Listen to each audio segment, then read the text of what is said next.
Fan போட்டுட்டு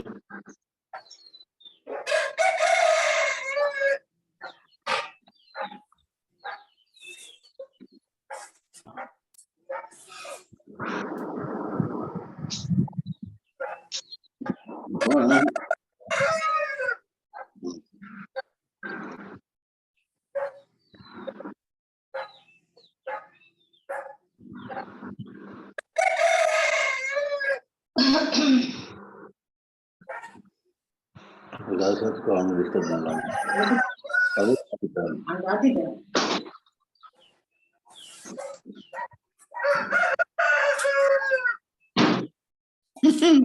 கோழி கூட்டம்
நீ வச்சு இப்ப வேணாம். படிக்க முடியாது. போட்டோ எடுத்ததான்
அனைவருக்கும் வணக்கம். அனைவருக்கும் வணக்கம்.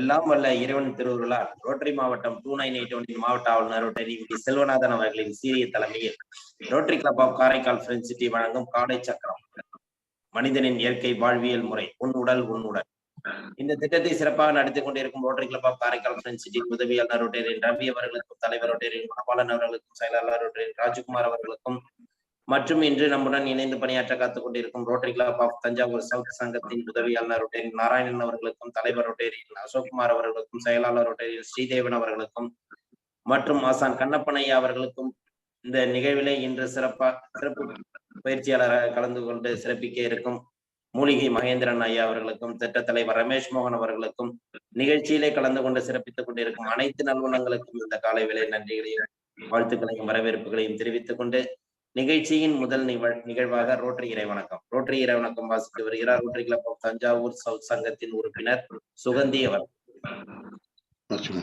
அனைவருக்கும் வணக்கம். ரோட்டரி இறைவணக்கம். இறைவா, மனித குலத்தை படைப்பித்த தந்தையே, உயர்ந்த நிறைவான நன்னெறிகளை அடிப்படையாக கொண்ட ரோட்டரி கொள்கையால் இவ்வியக்க நிறுவனரை அகத்தூண்டுதல் செய்தமைக்கு நாங்கள் உனக்கு நன்றி சொல்கின்றோம். உண்மையான ரோட்டரி மெய்ப்பொருளை ஆழமாக ஈர்த்து கொள்ளவும், அனைத்து மக்களிடையே தன்னம்பிக்கையும் அமைதியையும் நிலைநாட்டி ஓய்வின்றி உழைக்கவும், சமயம் தேசம் என்ற தடைகளையும் பாகுபாடுகளையும் நீக்கவும், பொருளாதார சமய தடைகளை களையவும், மேலும் மானுடத்தின் செய்தி மேன்மையையும் முறையாக புரிந்து கொள்வதன் மூலம் எல்லா மனிதர்களும் எல்லா குடும்பங்களும் எல்லா நாடுகளும் தோழமையுடனும் வாழ்ந்திட உன் புனிதமான திருவடிகளை சுற்றி ஒன்று கூடி மெய்யான படைப்பாளி நீயே என்று நிரந்தரமான எல்லோரும் விரும்புகின்ற தந்தையே, இங்கே கூடியுள்ள ரோட்டேரியன்களாகி நாங்கள் எங்களுக்கு உதவி செய்யும்படி உன்னை இறைஞ்சுகிறோம். நன்றி நன்றி அம்மா. ரோட்டரி இறைவணக்கம் வாசித்த ரோட்டரி கிளப் தஞ்சாவூர் சவுத் சங்கத்தின் உறுப்பினர் சுகந்தி அவர்களுக்கு நன்றி. அடுத்த நிகழ்வாக இறைவேண்டுதல் அளிக்க வருகிறார் ஆசான் கண்ணப்பன் ஐயா.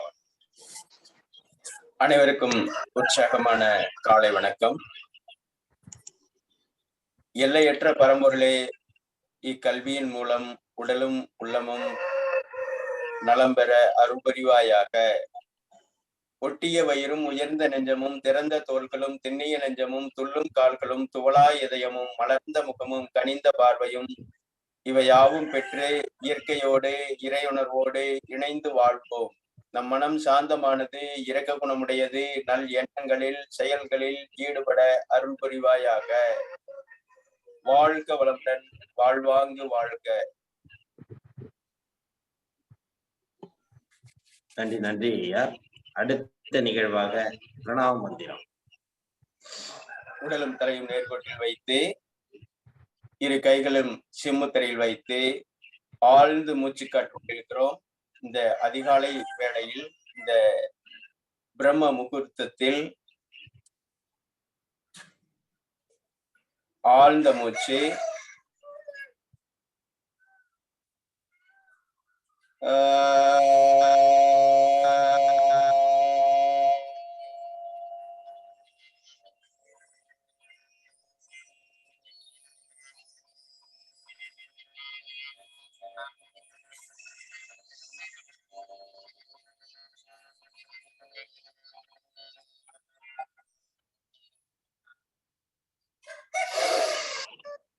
சிம்மய முத்திரையில்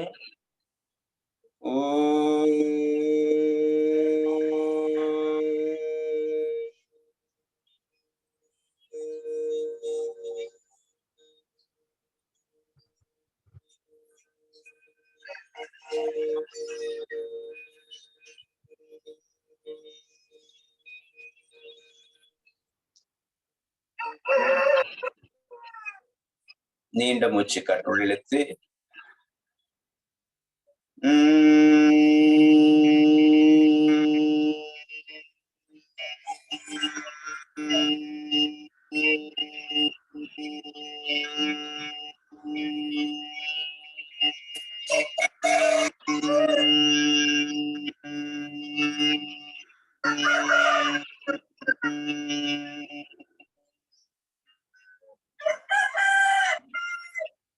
மீண்டும் உடலும் தலையும் நேர்கோட்டில் இருக்கட்டும்.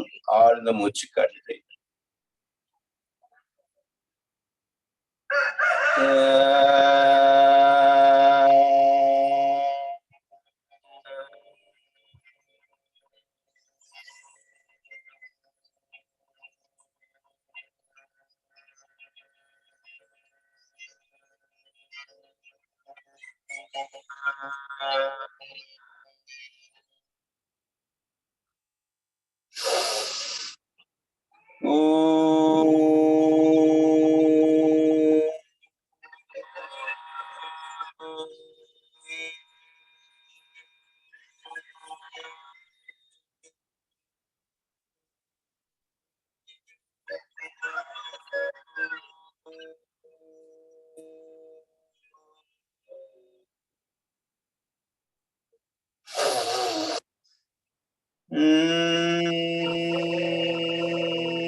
திரிய வணக்கம் திரையில் நம்முடைய தாய் தந்தையை வணங்கிக் கொள்கிறோம். நமக்குள் இப்படிப்பட்ட கல்வியை கொடுத்த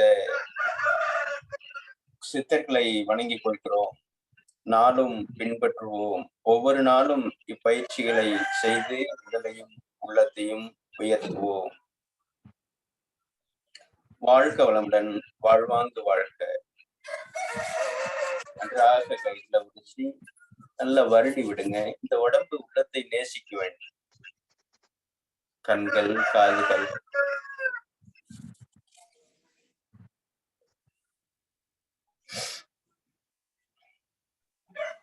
நன்றி ஐயா. அடுத்த நிகழ்வாக ஆசன பயிற்சிகள்.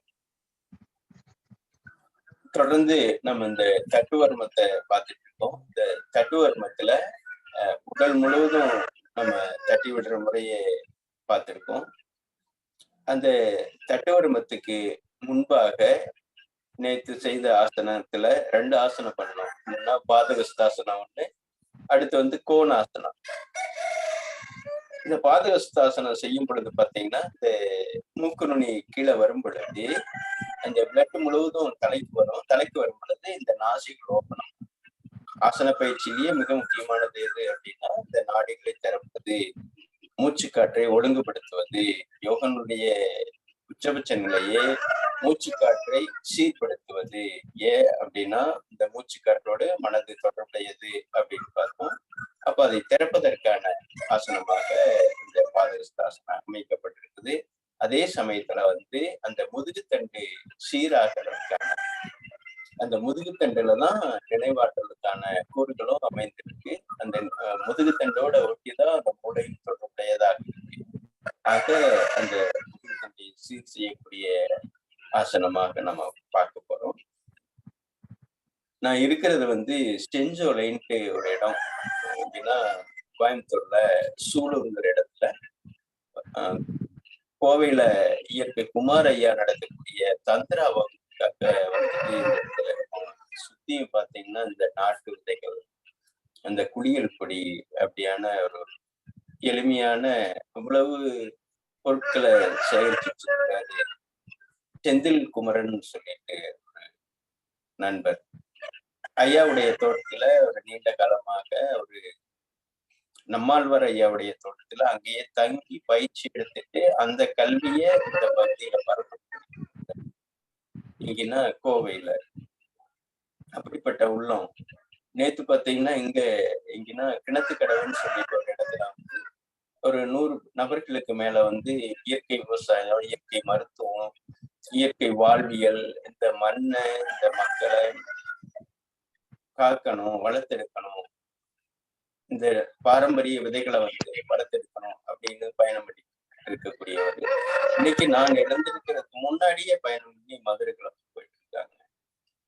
இப்படியான தொடர்ச்சியான அந்த நம்மாழ்வார் போட்ட ஐயா போட்ட விதைகள் வந்து இன்னைக்கு பல்வேறு இடத்துல பரவி பயணம் பண்ணிட்டு இருக்கு. அப்படிப்பட்ட ஒரு அற்புதமான இடத்துல நம்ம வந்து பயிற்சி எடுத்துருக்கோம். முடிஞ்சதுன்னா எப்போதும் இந்த பகுதியில வந்தீங்கன்னா அந்த நண்பரை, அந்த இடத்த சந்திங்க. அப்படிப்பட்ட ஒரு நல்ல உள்ளம் அப்படிங்கிறதையும் இந்த நேரத்தில் நம்ம தெரிவிச்சுக்கிறோம். 2 ஆசனத்தை மட்டும் பார்க்க போறோம். 2 ஆசனத்தை பார்த்துட்டு ஒரு வாரமாக நம்ம என்ன செய்தோம், நீங்க என்ன உள்வாங்கிட்டீங்க அப்படிங்கிறத நிச்சயமாக நீங்க வெளிப்படுத்தணும். ஏன்னா எப்பவுமே வந்து நாங்க நம்ம பொண்ணு வீடு மாதிரி, நீங்க மாப்பிள்ளை வீடு மாதிரி, நாங்க கொடுக்கறது நீங்க வாங்கிக்கிறது அப்படிங்கிற போக்குல போயிட்டு இருக்கு. அதனால வந்து ஒரு 10 நிமிடம் மட்டும் நீங்க என்ன உள்வாங்கிட்டீங்க, யாரெல்லாம் பேசினாங்க, இறைமதன் ஐயா பேசினாங்க, அப்புறம் யாரு அந்த காய்கறி வைத்தியர் அம்மா பேசினாங்க, அதுக்கு பிறகு வந்து நம்ம மதுரை காந்தி வெங்கட்ராமன் ஐயா பேசினாங்க, அப்புறம் பாத்தீங்கன்னா நெல் பாஸ்கர் ஐயா பேசினாங்க. இப்படிப்பட்ட நபர்கள் பேசினது அதுல உங்களுக்கு பிடித்த விஷயங்களை பகிர்ந்துட்டோம் அப்படின்னா அது எனக்கும் எங்களுக்கும் அது வந்து மீண்டும் ஒரு குளுக்கோஸ் போட்ட மாதிரி இருக்கும் அப்படிங்கிறத தெரிஞ்சுக்கிட்டு 2 ஆசனத்தை மட்டும் நம்ம பார்க்க போறோம்.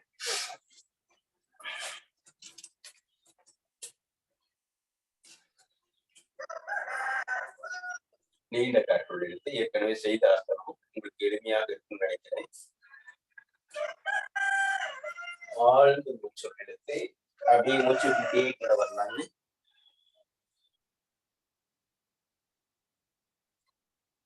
அப்படியே மெல்ல மேல வர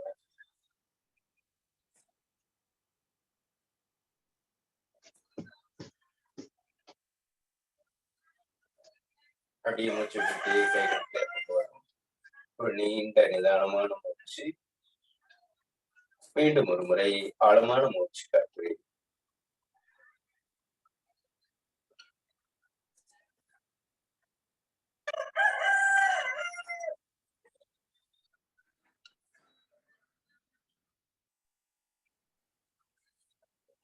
மேல வரும் பொழுது காற்று வீசல்.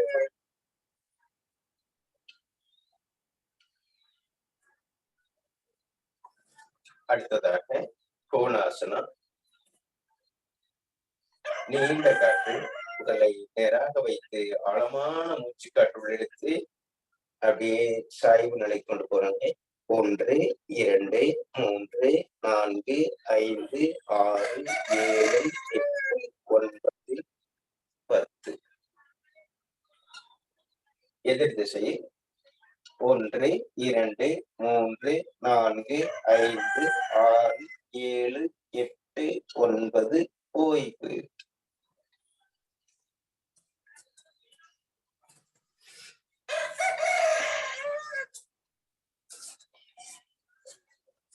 அமர்ந்த நிலையில்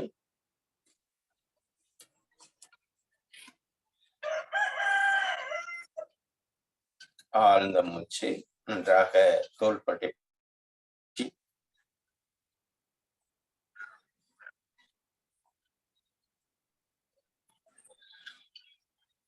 இடது கையில் சுமுத்திரை, வலது கையில் பிரணவமுத்திரை, வலது நாசியை அடைத்து 7 சுற்று செய்கிறோம்.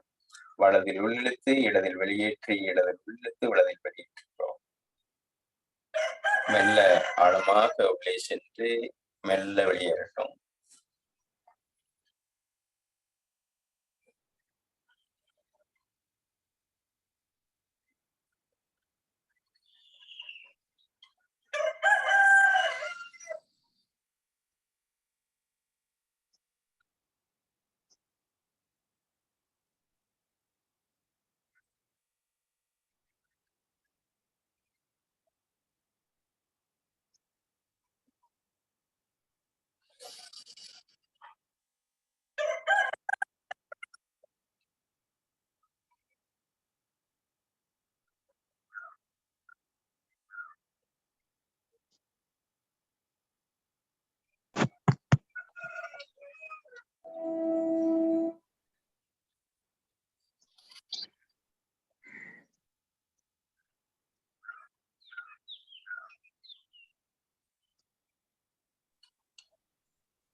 ஏழு சுற்று செய்த பிறகு ஒரு ஆழ்ந்து நிதானமான நீண்ட மூச்சு காற்று. அப்படியே கைகளை உரைச்சிக்கிறோங்க.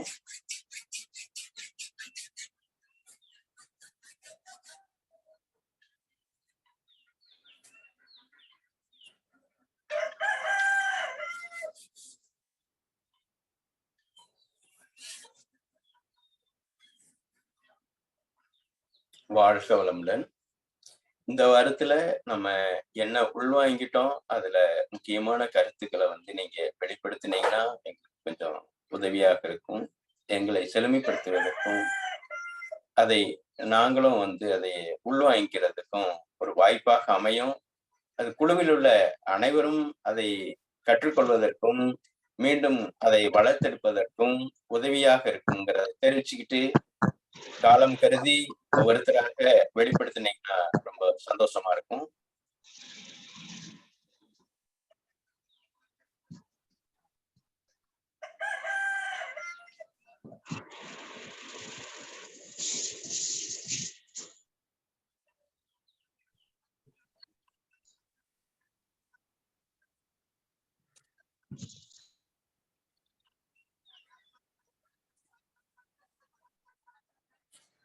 ஹலோ ஹலோ, கேக்குதுங்களா?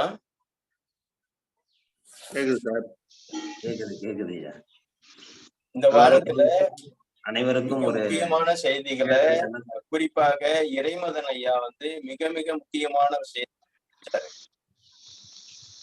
நல்லா அந்த வாழ்க்கையில மறக்கவே முடியாது அப்படிப்பட்ட ஒரு செய்திய கொடுத்துட்டு போனாரு. அதே போல இளங்கோவன் ஐயா பேசினாரு. அதே போல அந்த 300வது நாள்ல கிளர் பாஸ்கர் ஐயா மிக முக்கியமான செய்திய இது நாள் வரைக்கும் எதுலையுமே பேசாத ஒரு விஷயத்த பேசுறேன் காலச்சக்கரத்துக்காக அப்படிங்கறத சொன்னாரு.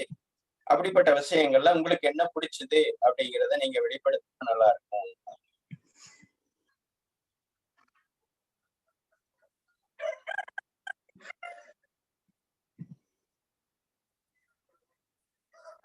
நிகழ்வுல பாத்தீங்கன்னா இப்ப ஐயா இதுல என்ன உள்வாங்கியிருக்கீங்க அப்படிங்கிறத பத்தி ஒரு விஷயம் கேக்குறாங்க. இப்ப இதுல இந்த வாரம் நம்ம 300 நாள் நம்ம இதுல கடந்து வந்த விஷயங்கள்ல 300வது நாள்ல நம்ம ஈழ பாஸ்கர் ஐயா சொன்னது போல் ஒரு சிறப்பான ஒரு 2 உதாரணத்தோட நமக்கு ஒரு கருத்தையும் உடலுக்கு தேவையான நல்ல ஒரு பயனுள்ள தகவலையும் சொல்லியிருக்காங்க. கண்டிப்பாக இது மாதிரி பயனுள்ள தகவல்கள் நிறைய எல்லாருமே பாஸ்கர் ஐயாவா இருக்கட்டும், இறைமதன் ஐயா இருக்கட்டும், ஈழர் இளங்கோவன் ஐயாவா இருக்கட்டும், மூலிகை மகேந்திரன் ஐயாவா இருக்கட்டும், அலமேலு மங்கை நாச்சியாரா இருக்கட்டும், இவங்கெல்லாம் ஒவ்வொரு வாரமும் நமக்கு ஒரு பெரிய ஒரு டாபிக்ல நமக்கு சிறப்பா சொல்லியிருக்காங்க. இப்ப அதை நீங்க உள்வாங்கி அதுல என்ன பயன் பெற்றீங்க, அதனால உங்களுக்கு என்ன பயன் கிடைச்சது அப்படிங்கிறத இப்ப ஈழர் பாஸ்கர் ஐயா பேசுனது நிறைய பேர் எனக்கு தனிப்பட்ட முறையிலேயே அந்த விஷயங்கள் நல்லா இருந்துச்சு, அன்னைக்கு சொன்ன டாபிக் நல்லா இருந்துச்சுன்னு சொல்றாங்க. இப்ப எத்தனை பேர் நம்ம அந்த குழுவுல இருக்கோம்ல, அதை பகிர்ந்துகிட்டீங்கன்னா அனைவருக்கும் ஒரு சிறப்பான இதா இருக்கும். ஏன்னா என்ன நமக்கு ஒரு தகவல் ஒவ்வொருத்தவங்கள்ட்ட இருந்து வரவுள்ள அந்த தகவல் அடுத்தவங்களுக்கு ஒரு பயனுள்ளதா இருக்கும், அடுத்தவங்களுக்கு ஒரு வாழ்க்கை திருத்தமா கூட இருக்கலாம். அதனால ஐயா கேக்குறாங்க, இதுல நம்ம என்ன பயன்பெற்றோம் அப்படிங்கிற ஒரு விஷயத்த நம்ம உள்வாங்கினோம்னா அனைவருக்கும் ஒரு சிறப்பானதா ஒரு நிகழ்வா இருக்கும். அதனால நேரங்கள் குறைவாக இருப்பதால் நிகழ்வில் கலந்து கொண்டவர்கள் தங்கள் கருத்துக்களை கண்டிப்பாக பகிரலாம். ஐயா வணக்கம். என் மாதவத்துல இருந்து துளசிங்கம் பேசுறேன். ஐயா வணக்கம். உங்க பயிற்சிகள்லாம் உடலும் உள்ளமும் நல்லா ஆரோக்கியமா இருக்கு ஐயா உங்க பயிற்சி. அதே மாதிரி பாஸ்கர் ஐயா சொல்ற அந்த உப்பு குறைவா சாப்பிடணும், அந்த எப்படி சாப்பிடணும்ன்ற முறைகள் எல்லாம் உண்மையே உள்ளமும் ஆரோக்கியமா இருக்கிறது இல்லாம நம்மளால முடிஞ்ச அடுத்தவங்களுக்கும் சொல்ல முடியுது. தெரியாதவங்களுக்கு இந்த விஷயத்த சொன்னா கொஞ்சம் அவங்களும் பயன்படுவாங்கன்றதுனால நம்ம சொல்றோம். சிலர்லாம் ஏத்துக்கிறாங்க அதை. அதே மாதிரி அந்த அம்மா தாழ்ச்சி பயிற்சி அதுவும் அருமையா இருக்கு. காய்கறி சொல்றாங்கல்ல, அந்த அம்மா அவனுடைய முறைகள், அந்த காய் எப்படி சாப்பிடணும், அந்த சீமா அவரைக்கான்றதே பேரு சீமா அவரைக்கான்றதே தெரியாது, நம்ம கொத்தவரங்க தான் தெரியும். அவங்க சொன்ன பேருதான் அது கொத்தவரங்கான்னு தெரிஞ்சது, சீமா அவரை. இந்த மாதிரி விஷயங்கள்லாம் பயனுள்ள விஷயங்களா இருக்கிறதுனால ரொம்ப மகிழ்ச்சி, உள்ளமும் உடலும் மகிழ்ச்சியா இருக்கு ஐயா. நன்றிங்க ஐயா. நன்றிங்க ஐயா. அடுத்துங்க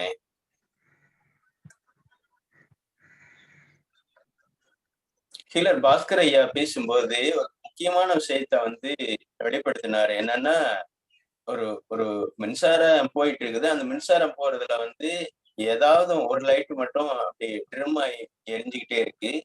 அது ஏன் அப்படின்னு கேட்டோம்னா அந்த பார்ட் மட்டும், அந்த பல்பு மட்டும் பவரா இருக்கு.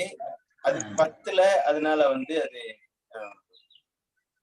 அணைஞ்சு அணைஞ்சு வருது அப்படின்னாரு. அதே போல இந்த உடம்புக்குள்ள என்னன்னா ஒரு டியூப் மாதிரின்னு வச்சுக்கோங்களேன். ஒரு டியூப்குள்ள எந்த இடத்துல வீக்கா இருக்கோ, ஒரு டியூப், ஒரு கார் டியூப்போ ஒரு சைக்கிள் டியூப்போ அந்த இடத்துலயும் மட்டும் அது கொஞ்சமா புடைச்சுக்குவார்.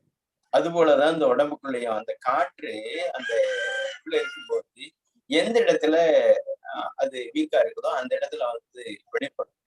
அது போலதான் அப்போ மையமாக இருக்கிறது வந்து அந்த உயிர் சக்தி, பிராணசக்தி. இது ரத்த ஓட்டத்தை சுத்தப்படுத்துறது. ஆக ஒருத்தருக்கு வந்து கண்ணுல தொந்தரவு வந்தாலும் சரி, காதுல தொந்தரவு வந்தாலும் சரி, தலையில தொந்தரவு வந்தாலும் சரி, கால்ல தொந்தரவு வந்தாலும் சரி, மூட்டுல வந்தாலும் சரி, நோயும் ஒன்றே வலியும் ஒன்றே அப்படிங்கிறதுக்கான விஷயத்த வந்து உடைச்சார் அந்த இடத்துல. அது சுருக்கமாக புரிய வச்சார்.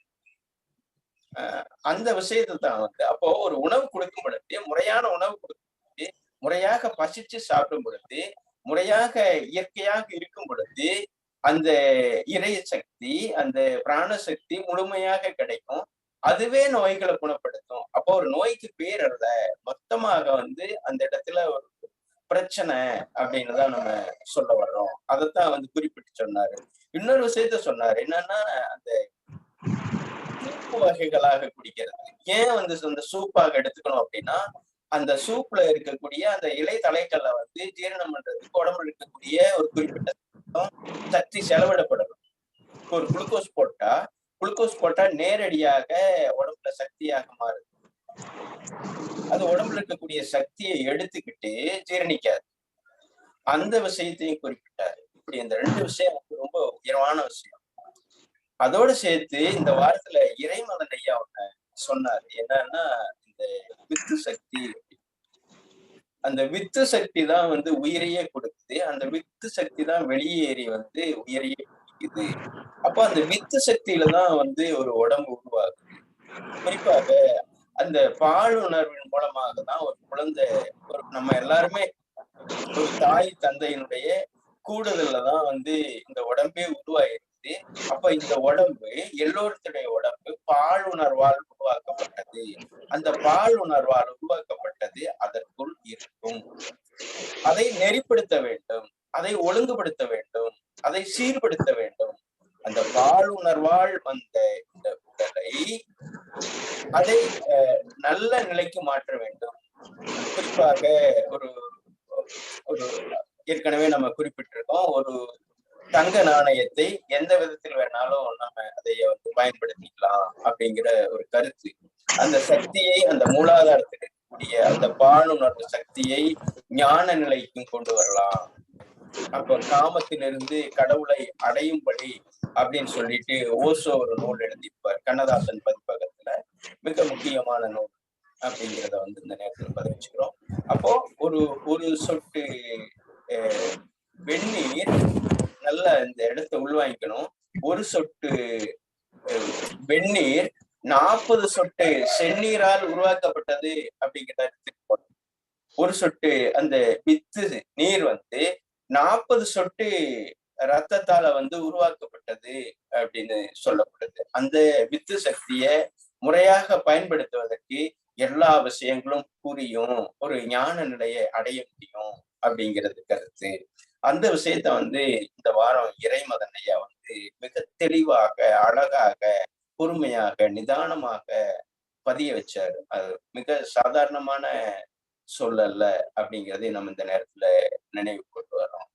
அப்படிப்பட்ட நிகழ்வு, அப்படிப்பட்ட செய்திகள் உங்களுக்குள்ள என்ன இந்த வாரத்துல வந்தது அப்படிங்கிறத தெரிவிச்சுக்கங்க. இன்னொரு ஐயா தான் சொல்லுவார், குணபாலன் ஐயா, சூறாவளி காத்துட்டு இருக்குது. அடுத்து இன்னைக்கு வந்து என்னத்தை வந்து புதுமையா உடைக்க போறாரு அப்படிங்கிறத வந்து யாருமே எதிர்பார்க்காத செய்தியா கொடுப்பாரு. அதனால காலங்கருதி வந்தீங்கன்னா பரவாயில்ல.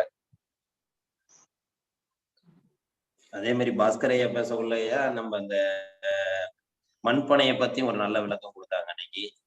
ஆமாங்க ஆமாங்க. நம்ம உடல்ல எந்த அளவுக்கு நம்ம இந்த ஸ்டோரேஜ் இருந்ததுனாக்கா எப்படி நம்ம அதை உடம்ப வந்து பாதுகாத்து முடியும். அது சிறு ஓட்டைகளா இருந்தாலும் நம்மளோட உள்வாங்குகிற விஷயங்கள், உடலில் இருந்து வெளியேறுகிற ஆற்றல்கள் எப்படி, மண்பானையில வந்து பாட்டமே இல்லாம நம்ம வந்து இருந்தோம்னா எப்படி இருக்கும். அப்படிங்கறத வந்து நம்ம அதை முழுமையா அடைச்சு அந்த மண்பானையை வந்து நம்ம செழிப்பா வச்சிருந்தா நம்ம உடல் எப்படி இருக்குங்கிறது ஒரு அற்புதமான விளக்கம் அன்னைக்கு கொடுத்தாங்க. இது மாதிரி நிறைய விஷயங்கள் இன்னைக்கு வந்து காரைக்கால்ல வந்து 2 நாள் பயிற்சி முகாம் நடத்திட்டு இருக்கிறோம். சித்தானந்த எல்லாம் நேரம் இங்கதான் வந்திருக்கிறாங்க. ராணி அம்மா எல்லாம் இங்க வந்திருக்கிறாங்க. எங்களுக்கு தான் கொடுத்து வைக்கல. அங்கங்க நாங்களும் போயிட்டு இருக்கோம். சிறப்பா இருந்திருக்கும். நிகழ்வுகள் நல்லா போயிட்டு இருக்கு. நேற்று ஒரு நாள் நிகழ்வு சிறப்பா இருந்துச்சு.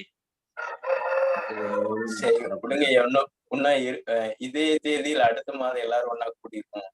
கண்டிப்பா கண்டிப்பா நம்ம கொல்லிமலையில வந்து 26, 27, 28 வந்து அனைவரும் சந்திக்கலாம். ஐயா வேற யாராவது பேசுறீங்களா அல்லது சூறாவளி காற்ற? வணக்கம் ஐயா. வணக்கங்க ஐயா. ஐயா நீங்க வந்து அந்த கையில இருந்து கால்ல இருந்து தலை வரைக்கும் தட்டுற பயிற்சி சொல்லுங்க ஐயா, சொல்லுங்க. அது மிக சிறப்பா இருக்கு அந்த பயிற்சி. சரிங்க ஐயா. அதுலயே நமக்கு மின்சக்தி கிடைக்கும் ஐயா நம்ம உடம்புக்கு. கண்டிப்பாங்க ஐயா.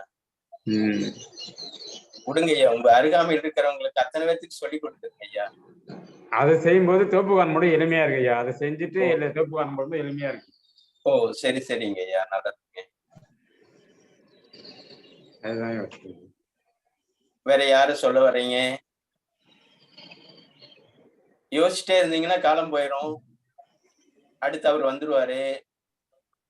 நேரமும் முடிஞ்சிட்டியா? நம்ம அடுத்த செஷன் போயிடலாம். ஓகேவாயா? சரிங்க ஐயா, நல்லதுங்க ஐயா. சிறப்பானது ஒரு இன்று நமக்கு ஊரில் இருந்தாலும் இன்றைக்கு வந்து பாத்தீங்கன்னா நம்ம நிகழ்ச்சி நடந்தாலும் ஒவ்வொருத்தவங்க ஒவ்வொரு கோணத்துல இன்னைக்கு வந்து நம்ம வந்து வாழ்வியலை தேடிதான் அழைச்சிட்டு இருக்கிற ஒரு உதாரணத்துக்கு பாத்தீங்கன்னாக்கா இன்னைக்கு நம்ம கண்ணப்பன் ஐயா வந்து கோயம்புத்தூர்ல பாஸ்கர் ஐயாவோட தந்திர வழி பயிற்சியில இருந்துட்டு இருக்காங்க. நம்ம அந்த இங்க இயற்கை வாழ்வியல் ஒரு பயிற்சி நடத்திட்டு இருக்கிறோம். இப்படி வந்து பூங்குடி அம்மாவும் அவங்களும் ஒரு பயிற்சியில கலந்துட்டு இருக்கிறாங்க. நமக்கு காலை சக்கரம் ஒரு நிகழ்வு நடந்துட்டு இருந்தாலும் இதில் கலந்து கொண்டு சிறப்பித்துக் கொண்டு இருக்கும் நபர்கள் வந்து ஒவ்வொரு இடத்துல வந்து இந்த வாழ்வியலை தேடிதான் நம்ம அலைந்து கொண்டு இருக்கிறோம் என்பதற்கு இது ஒரு பெரிய உதாரணமா இருக்குது. இப்ப சித்தானந்த ஐயா வந்து பாண்டிச்சேரியில இருந்தாலும் இப்ப அவங்க காரைக்கால்லாம் வந்து இந்த நிகழ்வுக்காக கலந்து வந்திருக்காங்க. ராணியம்மா அந்த ஊர்ல இருந்தாலும் அவங்க அங்கிருந்து இங்க காரைக்காலுக்கு வந்து அந்த பயிற்சி முகாம்ல கலந்துறதுக்காக நேரம் வந்திருக்காங்க. இப்ப வந்து நம்ம எந்த கோணத்துல நம்ம வந்து இன்னைக்கு வந்து ஒவ்வொரு மனிதனும் தனி மனிதனாக வாழ்ந்து கொண்டிருந்தாலும் ஒவ்வொருத்தவரும் நாம வந்து இன்னைக்கு வந்து இந்த இயற்கை வாழ்வியலை தேடிதான் மனிதனுக்கு உண்மையான கொண்டு சேர்க்க வேண்டும் என்ற சூழ்நிலையில் தான் ஒவ்வொரு நம்மளோட மனிதனோட மனநிலை இருக்கு என்பதற்கு இதுவே நமக்கு ஒரு முக்கியமான சான்றாக இருக்கும்.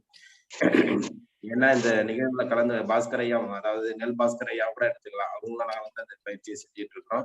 இந்த நிகழ்வுல கலந்துகிட்டு இருக்கிற ஒரு பாதி மக்கள் கூட இன்னைக்கு வந்து இந்த இயற்கை வாழ்வியலுக்காக நம்ம இன்னைக்கு இந்த நேரத்துல கூட நம்ம அர்ப்பணிச்சு செஞ்சிட்டு இருக்கோங்கிறதுக்கு இது ஒரு முதற் காரணமாக இருக்கிறது.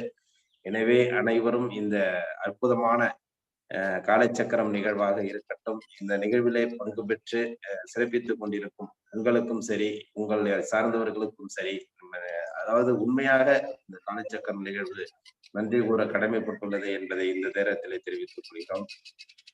நமக்கு இப்ப அருமையான ஒரு பயிற்சிகளை அளித்து நமக்கு சில கருத்துக்களையும் குறித்த ஆசா கண்ணப்பன் ஐயா அவர்களுக்கு நன்றியை தெரிவித்துக் கொண்டு அடுத்த நிகழ்வாக ஹீலர் பாஸ்கர் ஐயாவின் தினம் ஒரு சிந்தனை ஆடியோ மூலம் கேட்க இருக்கிறோம்.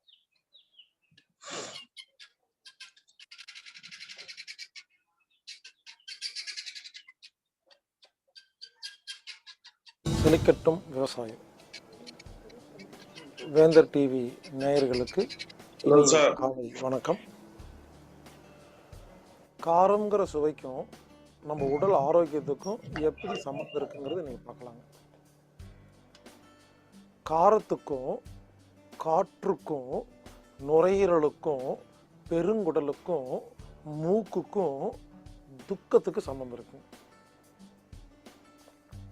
அதாவது காரம் அப்படிங்கிற ஒரு சுவை இருக்கு இல்லைங்களா, அது நாக்கில் படும் பொழுது இந்த நாக்கில் இந்த புள்ளி புள்ளியாக இருக்கு இல்லையா, இதுக்கு பேர் டேஸ்ட் பட்ஸுங்க, சுவை மொட்டுக்கள்.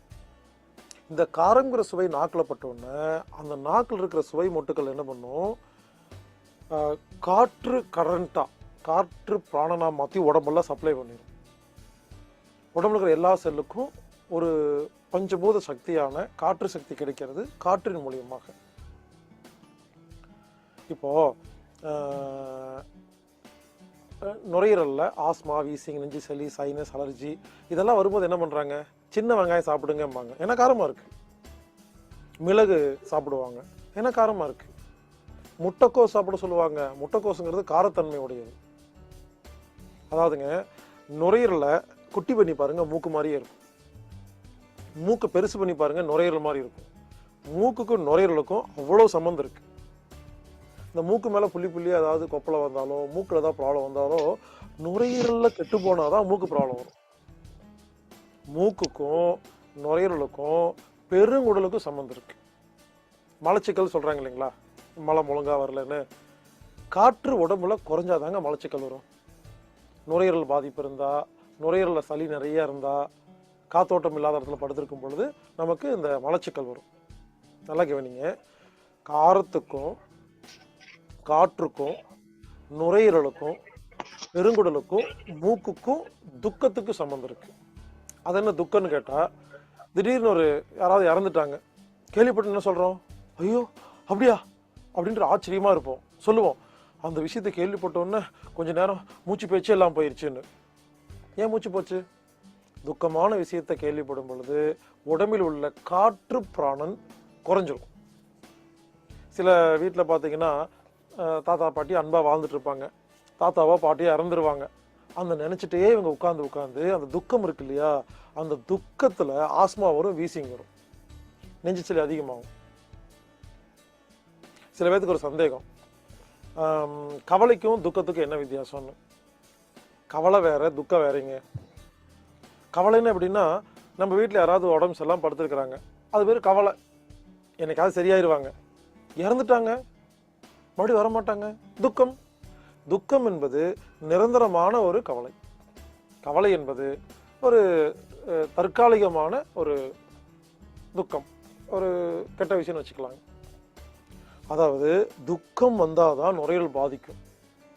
இப்போ பாருங்க, காரமான பொருள் இருக்கு இல்லையா, அதை கரெக்டாக சாப்பிட்ற யாருக்குமே ஆஸ்மா, வீசிங், நெஞ்சு சளி, சைனஸ், அலர்ஜி, நிமோனியா வரவே வராதுங்க. அதே மாதிரி தோல் நோய் இருக்கு இல்லையா, ஸ்கின் டிசீஸ், சொரியாசிஸ், எக்ஸிமா, இது இவருங்க இந்த தோல் வியாதி வர காரணமே காரம் குறைவாக சாப்பிடுவது இல்லது அதிகமாக சாப்பிடுவது. எல்லாரும் நல்லா கவனிங்க, நான் எது பேசினாலும் நிறையா சாப்பிடுங்கன்னு சொல்ல மாட்டேன், இல்லை நிறுத்துங்கன்னு சொல்ல மாட்டேன், அளவாக சாப்பிடுங்கன்னு சொல்லுவேன். மறுபடியும் சொல்கிறேன், மிகினும் குறையினும் நோய் செய்யும். இந்த தத்துவம் யாருக்கு புரிஞ்சிருச்சோ உலகத்தில் எதை வேணாலும் சாப்பிட்லாம், ஆனால் ஒரு அளவு இருக்கு. அந்த அளவு எழுதி வச்ச அளவு இல்லை, நம்ம உடம்பு சொல்கிற அளவு. உடம்பு தான் டாக்டரு, நாக்கு தான் டாக்டரு, சுவை தான் மருந்து. அப்போ என்னுடைய நாக்குக்கு எவ்வளவு காரம் வேணுமோ நான் ஒழுங்காக சாப்பிட்ற வரைக்கும் காரத்தால் எனக்கு எந்த வியாதி வராதுங்க. சில பேர் என்ன பண்ணுறாங்க, காரம் சாப்பிட்டா தோல் நோய் வந்துடும், காரமே சாப்பிடாதேன்னு சொல்லி யாரோ சொல்லி நீங்கள் காரமே சாப்பிடாம இருக்கீங்க இல்லையா, அது நல்லது இல்லைங்க. காரம் அதிகமாக சாப்பிடுவதும் நல்லதல்ல, காரம் குறைவாக சாப்பிடுவது நல்லதல்ல, அளவாக சாப்பிடுவதே சிறந்தது. அந்த அளவு உங்கள் நாக்கு தான் சொல்லும், வேற யாரையும் கேட்காதீங்க. இப்போ நான் என்னோட வேலை என்ன, அதிகமாக பேசுறேன். ஒன்று மேடையில் பேசிகிட்டு இருப்பேன், இல்லைன்னா எங்கேயாவது ஃபோனில் பேசிகிட்டு இருப்பேன், இல்லை ஏதாவது மீடியாவில் பேசிகிட்டு இருப்பேன். அதிகமாக பேசுகிறேங்க ஒரு நாளைக்கு. அப்போது அதிகமாக பேசுகிற எனக்கு காற்று தானே செலவாகுது. அப்போ எனக்கு காரம் தேவைப்படுதுங்க. மற்றவங்கெல்லாம் சாப்பிட்ற காரத்தை விட நான் கொஞ்சம் தூக்கலாக சாப்பிடுவேன். ஏன் தெரியுமா, எனக்கு காற்று குறையும் பொழுது காரத்தின் மூலியமாக காற்று கிடைக்கிறது. நீங்கள் செக் பண்ணி பாருங்க, டீச்சர், சொற்பொழிவாளர்கள், பேச்சாளர்கள் எல்லாரும் பாருங்க காரம் நிறையா சாப்பிடுவாங்க. ஏன்னா உடம்புக்கு எந்த சக்தி பகலில் இழக்கிறோமோ அந்த சக்தி சுவை மூலமாக நம்ம எடுத்துக்கிறோங்க. இப்போ நான் ஒரு பொருளை சாப்பிட்றேன், எனக்கு காரமாக இருக்குது, உடனே சொல்கிறேன் காரமாக இருக்குன்னு. உடனே குறைக்காதீங்க, எனக்கு காரமாக இருக்குது, உங்களுக்கு ஒரு வேளை கரெக்டாக இருக்கலாம். இப்போ நான் ஒரு பொருளை சாப்பிட்றேன், எனக்கு காரமே இல்லைங்கன்னு சொல்லி காரம் சேர்த்துக்க சொல்கிறேன். உடனே மொத்த சாம்பாரில் போட்டுறாதீங்க, மொத்த ரசத்தில் போடுறேன். ஏன் தெரியுமா, மற்றவங்களுடைய காரத்தின் தேவையும் எனது காரத்தின் தேவையும் ரெண்டும் வேற வேறங்க. எப்பவுமே யாரையும் கம்பேர் பண்ணாதீங்க. அவரவர் சுவையின் தேவை, அவரவரது ஆரோக்கியம் சம்பந்தப்பட்டது வேற வேற. அதனால சிம்பிளா சொல்றேங்க, யார் ஒருவர் தன் உடம்புக்கு எவ்வளவு காரம் வேணுமோ கரெக்டா சாப்பிட்றீங்களோ உடம்பு ஆரோக்கியமா இருக்கு. அதனால இனிமேல் காரம் வேண்டான்னு சொல்லாதீங்க, காரம் ஓவரா சாப்பிடாதீங்க. உங்களுக்கு காரமா சாப்பிட்டாதான் பிடிக்குதுன்னா சாப்பிடுங்க, யார் சொல்லி கேட்காதீங்க, கண்டிப்பா ஆரோக்கியமாக தான் இருப்பீங்க. காரத்துக்கும் காத்துக்கும் நுரையீரலுக்கும் பெருங்குடலுக்கும் மூக்குக்கும் தோலுக்கும் துக்கத்துக்கும் சம்மந்தம் இருக்கு. அப்ப யாருக்கெல்லாம் தோல் நோய் இருக்குதோ காரம் மொத்தமா நிறுத்திடாதீங்க, நிறைய சாப்பிடாதீங்க. உங்க நாக்கு எவ்வளவு காரம் கேட்குதோ கரெக்டா சாப்பிட்டு பாருங்க, தோல் நோய்க்கு சரியாயிரும், மலச்சிக்கல் சரியாயிரும்.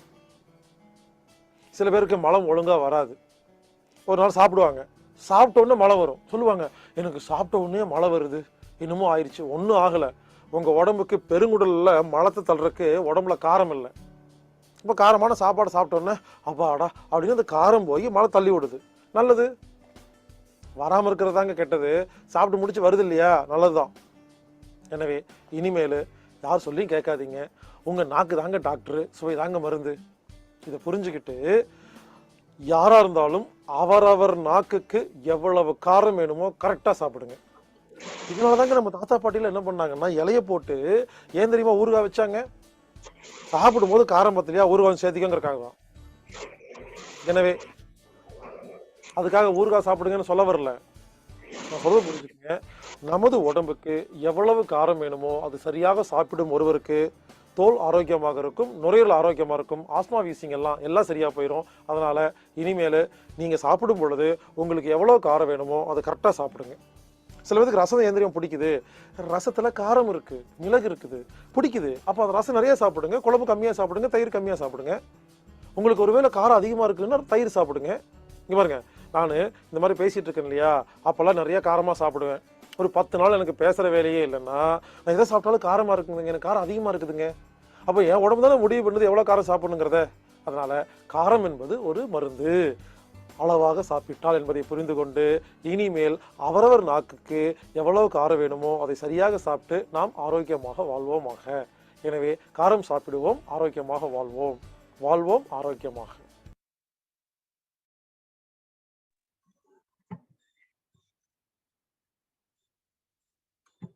நன்றி நன்றி ஐயா.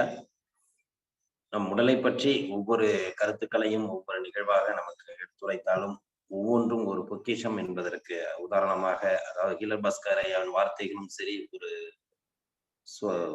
ஒரு சொல்லும் சரி, அது ஒரு நம்ம வாழ்க்கை முறைக்கு ஒவ்வொருத்தவரும் அடிப்படையான விஷயங்கள் என்பதற்கு ஒரு பெரிய உதாரணமாக எடுத்துக்கொள்ள வேண்டும் என்பதை தெரிந்து கொண்டு இன்றைய நிகழ்வு, இன்றைய சிந்தனையை நமக்கு சிறப்பாக அளித்த ஹீலர் பாஸ்கர் ஐயாவுக்கு நன்றியை தெரிவித்துக் கொண்டு, ஐயா சொன்னது போல் அடுத்த நிகழ்வாக இன்று அதை பாத்தீங்கன்னா நான் யார் அப்படிங்கிற ஒரு தலைப்பை கொடுத்து சொன்னாரு. நான் பக்கத்துல மூலிகை மகேந்திரன் போட்டுக்கலான்ட்டு நான் ஐயாட்ட கேட்டேன். ஏன்னா நான் யாருன்னா ஒருத்தவங்க படிக்க உள்ள நான் யாருன்னு அவங்கவுங்க பத்தியே ஒரு எண்ணங்கள் வந்துடும். இப்ப நம்மளை பத்தி சொல்ல போறாரா இல்ல அவரை பத்தி சொல்ல போறாரா அப்படிங்கறதுதான் நான் யாரோட ஒரு தலைப்பா இருந்துச்சு நேத்து. இன்னைக்கு அந்த நான் யாருங்கிறத எந்த ரூபத்துல இன்னைக்கு அதை வெளிப்படுத்த போறாருங்கிறத நம்ம மூலிகை மகேந்திரன் ஐயா இப்ப நமக்கு சொல்ல போறாங்க. அந்த நான் யாருங்கிறத அனைவரும் தெரிந்து கொள்ள ஒரு ஆவலாக இருக்க வேண்டிய இந்த நேரத்தில் அற்புதமாக இந்த விளக்கத்தை நான் யார் என்பதை நமக்கு எடுத்துரைக்க மூலிகை மகேந்திரன் ஐயாவை உரையாற்ற அன்புடன் அழைக்கின்றோம்.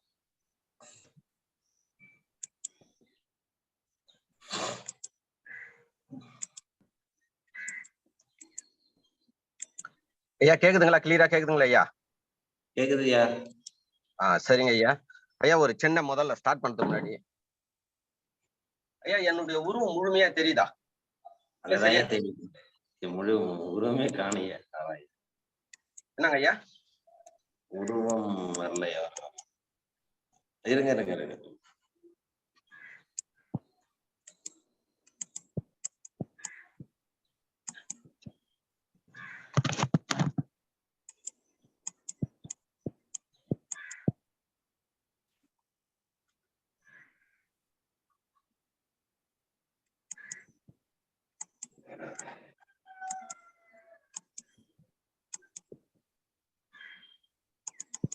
தெரியுதுயா, முழுமையா தெரியுதுயா.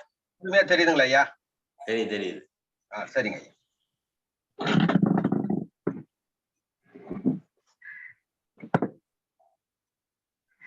வாழ்க பசி, வாழ்க பசி, வளர்க இறை. என்னை படைத்த இறைவனை வணங்கி இறைவன் படைத்த இறை அறிவு இயற்க சத்து துணையோட பசித்தர் மூலிகை மகேந்திரன் துவங்குகின்றேன். அனைவருக்கும் ஆத்ம நமஸ்காரம். பிரபஞ்சகம் முழுவதும் இயங்கிக் கொண்டிருக்கும் பசி ஆற்றலை உன்னுடைய படைப்பை உலக மக்களுக்கு போதிக்கப் போகின்றேன். எனக்கு அனுமதி தாருங்கள். உங்களுடைய துணையோட நிகழ்ச்சியை நான் துவங்குகின்றேன். குழுவை வழிநடத்தும் அனைவரும், குழுவில் உள்ளவர்கள் அனைவரும் பசி இறை ஏக்கத்தோடு நீங்கள் நலமோடு வாழ்ந்து கொண்டிருக்கிறீர்கள், நலமோடு வாழ்ந்து கொண்டிருக்கிறது. அதை கண்டு நான் மகிழ்ச்சி அடைகின்றேன், நான் மகிழ்ச்சி அடைகின்றேன், நான் மகிழ்ச்சி அடைகின்றேன்.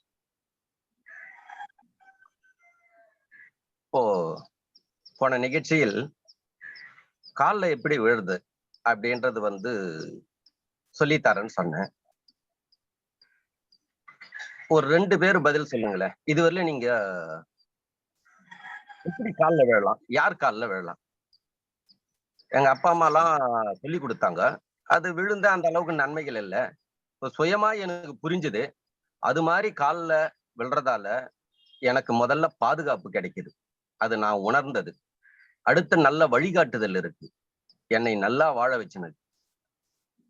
அப்போ யார் கால்ல விழணும், எப்படி விழணும், யார் கால்ல விழுறதா முக்கியமானது. ஒரு 2 பேர் சொல்லுங்களேன் டக்குன்னு. ஐயா அப்பா அம்மா கால்ல விழணும் ஐயா. சரி. அடுத்து இன்னொருத்தருங்க. மனைவியா இருந்தா கணவன் காலையும். நன்றி. குரு நீங்க எல்லாருமே இதுவரையில சொல்றது பிறரிடம் அறிந்தது கல்வி. எங்கிட்ட எப்பொழுதுமே ஒரு பாடம் எடுத்தேன். என்ன அப்படின்னா சுய அறிவு பாடத்தை கொண்டு வருவேன். இப்போ கூட ஏன் கொண்டு வரேன், நான் கட்டுப்படுத்துவதற்காக கொண்டு வரேன். பிறரறிவை பேசுவதற்கு நான் பிறக்கவில்லை, என்னுடைய சுய அறிவை பேசுவதற்கு நான் பிறந்தேன். இந்த பேச்சை கூர்ந்து கவனிக்கணும். அப்பதான் தன்னுடைய உடலில் ஹார்மோன்கள் சுரக்கும். வாக்கு கிளைமேக்ஸ் என்ன எங்க கொண்டு வந்து நிறுத்துவேன் அப்படின்னா, ஐயா பிக்சரை கட் பண்ண, வீடியோ கட் பண்ண. அறிவை பேசுவதற்கு நான் பிறக்கவில்லை, சுய அறிவை பேசுவதற்கு நான் பிறந்தேன். இப்படி பேச பேசுறாங்கன்னா என்னை நான் கட்டுப்படுத்துவதற்காக. அப்பதான் உடலில் சுய ஹார்மோன் சுரக்கும். இதற்காக இந்த பிரபஞ்சகம் என்னை படைக்கப்பட்டது. அதுதான் நான் யார், என்னுடைய திறமை என்ன அப்படின்றது நான் சொல்லி கொடுக்குறேன் என்று ஆண்கள் கூர்ந்து கவனிக்க வேண்டும். இது ஆண்களுக்கு தேவையான ஒரு பாடம் என்று. இப்ப நான் சொல்லி கொடுக்குறேன். நானு உங்களுக்கு ஒரு நகைச்சுவையாக இருக்கும். இது விருப்பப்பட்டால் நீங்க செய்யலாம். விருப்பப்பட்டது அப்படின்னா இதற்கு முன்பு உங்களுக்கு என்ன சொல்லி கொடுத்தார்களோ அது மாதிரி செய்யுங்கள். நான் ஆரம்பத்திலிருந்து எனக்கு நல்ல வழிகாட்டுதலாக இருக்கிறது. நல்ல நிலையில் இருக்கும்போது எந்த நேரத்திலையும் நல்ல பாதுகாப்பை கொடுக்கிறது, நல்ல பாதையை அமைத்து கொடுத்தது. இதுதான் நீங்க புரிந்து கொள்ள வேண்டும். என்ன நல்ல பாதையை அமைத்து கொடுத்தது. அதனால அனைவரும் எல்லாரும் கொஞ்சம் எழுந்துருங்க.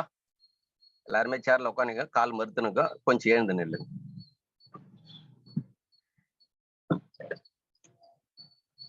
ஐயா தெரியுதுங்களா? ஐயா தெரியுதுங்கய்யா. தெரியுது. சரி, எல்லாரும் கொஞ்சம் எழுந்து நின்னுக்குங்க. காமெடியா இருக்கும் சொல்லிடுறேன். இப்ப சிரிக்க ஆரம்பிச்சுப்பீங்கன்னு நினைக்கிறேன். கொஞ்சம் 2 கையை மேல தூக்குங்க. ஒரே ஒரு செகண்ட்.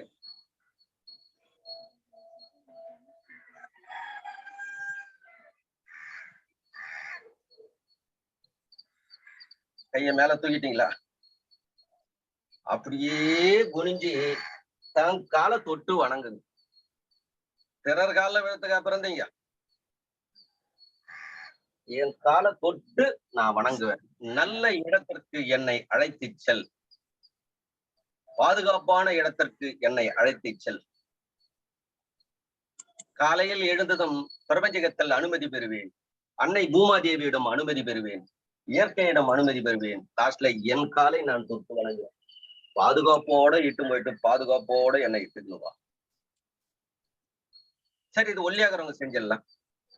கொஞ்சம் பாடியாகிறவங்க ஈஸியான முறை. இப்படி அமர்ந்துக்க வேண்டியதுதான். இப்படி உட்காந்து இப்படி காலை தொட்டு வணங்குது. பத்திரமா இட்டு போயிட்டு பத்திரமா இட்டு வாங்குது. தொட்டு வணங்குது. எல்லாரும் என்னடா என்னமோ சொல்லி கொடுப்பாருன்னு பார்த்தா லாஸ்ட்ல தங்கால விழ வச்சிட்டாரு. புரியுதுங்களா? பாதுகாப்பு ரொம்ப ரொம்ப முக்கியம். நீங்கள் போறீங்க, உங்களுடைய கால் இப்படி போயினே இருக்கு, இப்படி திரும்புறீங்க அப்படின்னா அது நல்ல பாதையாக இருந்தால் உயர்ந்த நிலையில் இருப்பீர்கள். காலுகிட்ட ரொம்ப உசாரணம், கொஞ்சம் இப்படி திரும்பினா வம்பு வழக்கு தகராது பல விதமான இடத்துல எதுவுமே சிக்க விட்டு உங்களுடைய வாழ்விலேயே மாற்றி விட்டுடுங்க.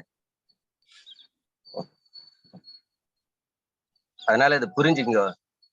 ஒரு நாளும் சரி, காலையில் எழுந்ததும் என் காலை வணங்கி விட்டுதான் நான் கிளம்புவேன், துவங்குவேன். என்னுடைய இரவு படுப்பதற்கு முன்பு நன்றி சொல்லிவிட்டுதான் நான் படுப்பேன். என்னை பாதுகாப்போட இட்டும் போயிட்டு பாதுகாப்போட இட்டுன்னு வந்து விட்டுதுங்க என் கால். உங்க காலை நீங்க மதிக்கல பாத்தீங்களா? பிறரை மதிக்கிற ஞானத்தை தான் நம்மளுடைய முன்னோர்கள் சொல்லி கொடுத்தார்கள். தன்னை மதிக்கிற ஞானத்தை சொல்லிவிடுவேன். இப்ப கொல்லிமலைக்கு போறீங்க, யார் இட்டும் போறது? அப்பா அம்மாவை இட்டும் போறாங்க, உங்க கால் தான் இட்டும் போகுது. போய் பாருங்க, ஆனந்தமா ரசிக்க போறீங்க எல்லாத்தையும். அந்த இயற்கை காட்சிகளும், அங்க நடக்கிற சூழல்களும், அங்க நடக்கிற ஆரோக்கிய வாழ்வியலையும் யார் இட்டும் போறது? உங்க கால் தாங்க இட்டும் போகுது. அந்த கொல்லிமலையோட இயற்கை ரசிங்கள். அங்க இருக்கிற ஆக்சிஜன் அவ்வளவு ஆற்றல் பட்டது. ஏன் 100% ஆக்சிஜன் அங்க, புரியுங்களா? இது எல்லாத்தையும் எது கொண்டு போகுதுன்னா உங்களுடைய கால் தான் உங்களை கொண்டு போகுது. அதனால எப்பொழுதும் உங்களுடைய காலுக்கு ஒரு நன்றியை சொல்லுங்கள். வாழ்க்கையில் தவறான பாதையில் உங்களை அழைத்து செல்லாது. அதுக்கும் காலுக்கும் ஒரு மனம் இருக்கு, மகிழ்ச்சி அடையும்.